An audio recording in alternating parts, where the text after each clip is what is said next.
자, 우리 옆 사람에게 인사합시다. 하누카 사메악 베셴 예슈아.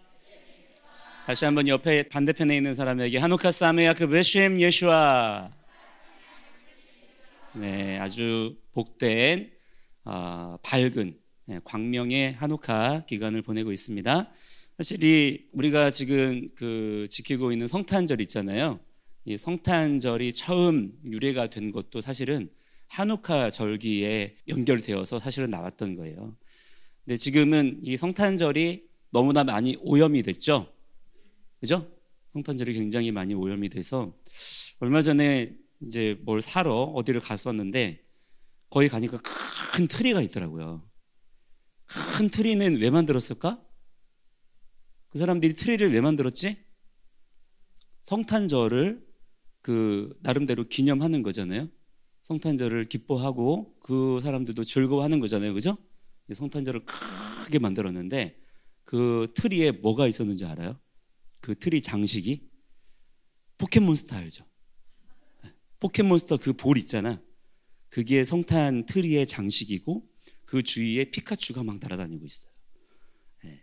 자, 피카츄하고 포켓몬스터가 성탄절하고 상관이 있을까 없을까? 전혀 없죠.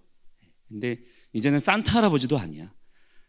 이제는 막 포켓몬스터가 날아다니고 막 피카츄가 막 번개를 쏘고 있고 막 그래요. 그래서 지금 성탄절이 주님의 오심, 빛으로 오신 우리 예수와 그분을 기뻐하고 그분을 우리가 기념. 사실 성탄절은 성경에 나와 있는 절기는 아니에요, 그죠? 성경의 절기는 아니지만 사실은 그래서 이 성탄절을 가지고 어떤 일각의 사람들은 이거는 잘못된 거다.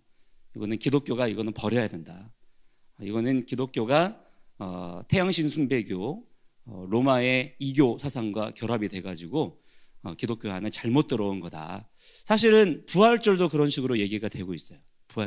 부활절도 성경에 나와 있는 절기는 아니죠.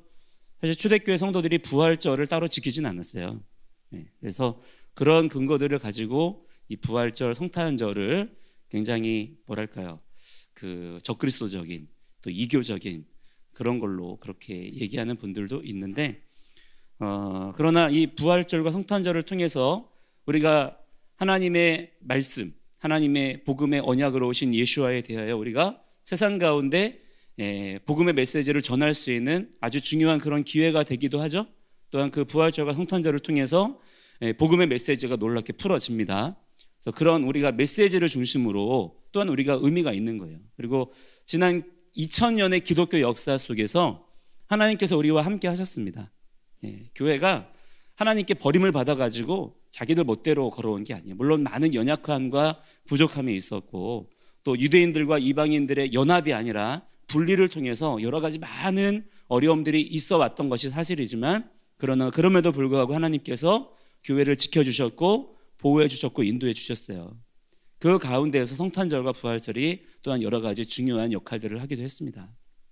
그래서 여러분이 어딘가에서 그런 얘기들이 들려올 때는 물론 여러분이 지금 흘러가고 있는 이 부활절과 성탄절의 흐름을 그대로 쫓아가면 안 되겠죠? 여러분이 막 성탄절은 여러분이 선물 받는 날이 되어서는 안 됩니다. 사실은 오히려 하나님께 감사의 예물을 드리는 날입니다. 오히려 온 가족이 함께 그냥 기쁨을 나누기 위해서 서로 그렇게 선물을 이렇게 나누고 하는 거는 좋을 수 있어요. 그죠? 서로 기쁨을 표현하고 나누기 위해서. 근데 여러분이 성탄절인데 왜 선물 안 줘요? 막 이렇게 짜증내고 막 욕심부리고 하는 날은 더더욱 아니에요. 그렇죠? 네, 그렇습니다. 부활절 같은 경우에는 계란 먹는 날, 또 맛있는 음식 먹는 날이 아닙니다. 부활절 같은 경우는 지금 너무 많이 오염이 돼가지고 미국 같은 경우에는 부활절에는 부활절 토끼가 더 유명해요. 예수님보다 부활절 토끼. 우리는 토끼까지는 안 갔죠. 우리는 기껏해야 삶은 달걀 그 정도지만, 근데 미국 같은 경우에는 부활절 토끼가 예수님보다 더 유명합니다.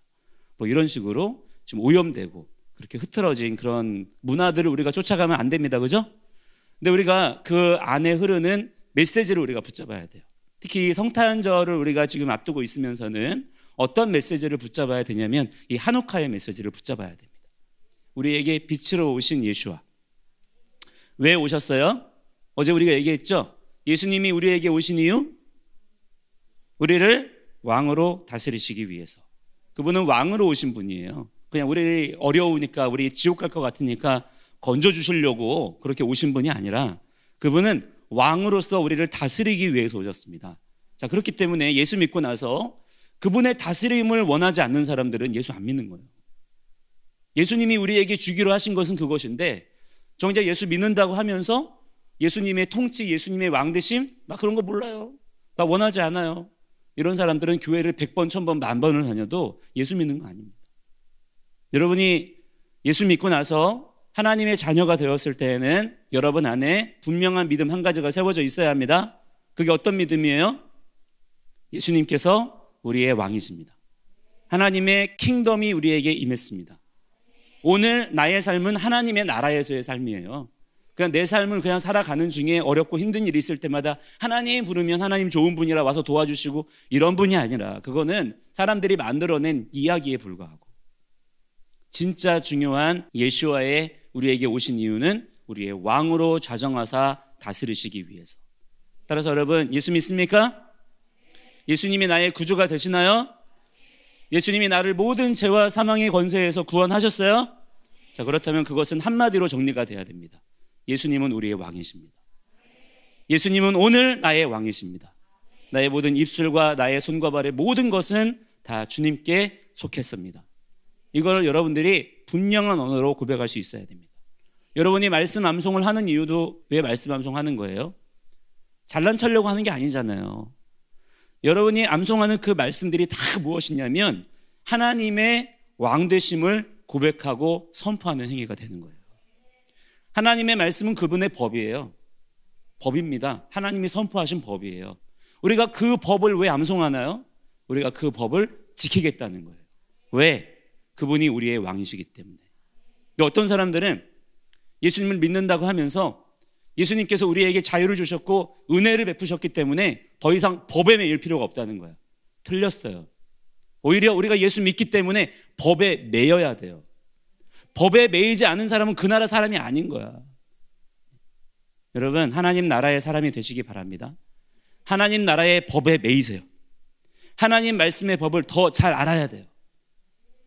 날마다. 그럴 때 하나님의 나라가 더욱 강력하게 여러분 가운데 임하십니다. 법이 없는 곳에는요 왕되심도 없어요. 성령님이 우리에게 임하셨죠? 그런데 성령님이 우리에게 임하셨는데 성령님이 우리의 삶 가운데 얼마든지 무시당하실 수 있습니다. 어떻게 그럴 수 있을까요? 우리가 하나님의 법을 무시하면 그렇게 될 수 있어요. 우리가 법을 몰라. 하나님께서 어떤 것을 우리에게 원하시고 어떤 것을 금지하시는지를 몰라. 관심도 없어. 자, 그런 사람은 성령님이 오셨어도 성령님의 왕 되신 역사를 경험을 할까요? 못 할까요? 못 하는 거예요. 물론 반대로 말씀의 지식이 내게 있어요. 내가 말씀을 정말 잘 알아. 시험 보면 뭐 암송 대회 하면 내가 1등이야. 근데 정작 하나님께서 나의 왕 되심에 대해서 몰라. 어떻게 나의 왕이 되셨는지도 몰라. 그럼 여러분 그 사람은 또한 하나님의 나라를 누릴 수가 있을까 없을까? 없는 것이죠.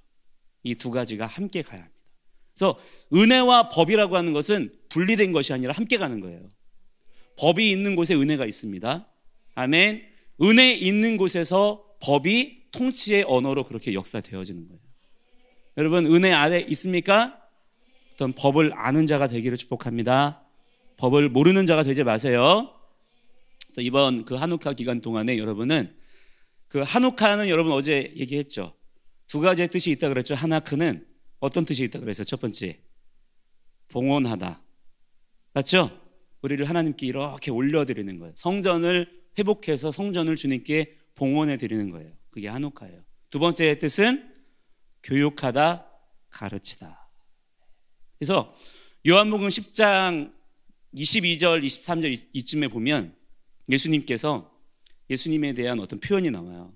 뭐라고 나오냐면 예수님께서 이 한우카의 기간 동안에 되찾은 솔로몬의 행각, 이 솔로몬의 성전을 거니시면서 백성들에게 하나님 말씀을 가르치시는 장면이 딱 나옵니다. 그게 예수님께서 우리에게 오신 목적을 드러내시는 거예요. 여러분 성경님은 이 한우카 기간 동안에 우리에게 무엇을 가르쳐 주기를 원하시냐면 하나님의 말씀을 더욱 선명하게 가르쳐 주기를 원하십니다. 왜 그래요?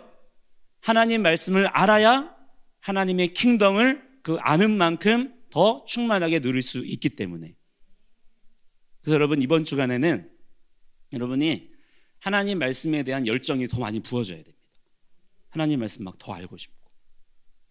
평소에 하루에 내가 3절 암송했다면 이번 한우카 기간 동안 내가 2배로 암송해야 되겠다. 2배로 6절. 6절. 뭐 이렇게 놀래고 그래요? 내가 해보니까 하루에 3절 정도는 여러분 정도의 실력이면 하루 한 10분, 15분 정도만 집중하면 하루 3절 너끈히 하지 않아요? 그렇지 않아? 나도 그 정도는 하는데 여러분은 뭐 더 잘할 것 같은데요. 그러니까 하루에 뭐 6절 정도는 하루에 한 30분 정도면은 여러분 할 수 있어요. 네, 그렇게 할 만한 일이 아닙니다. 네. 그러니까 여러분이 그런 열심을 내야 합니다. 마음으로만 열심히 해야 되겠다 이게 아니라 그 열심을 뒤따르는 계획이 있어야죠, 그죠? 네. 그래서 여러분 한번 계획을 세워보세요.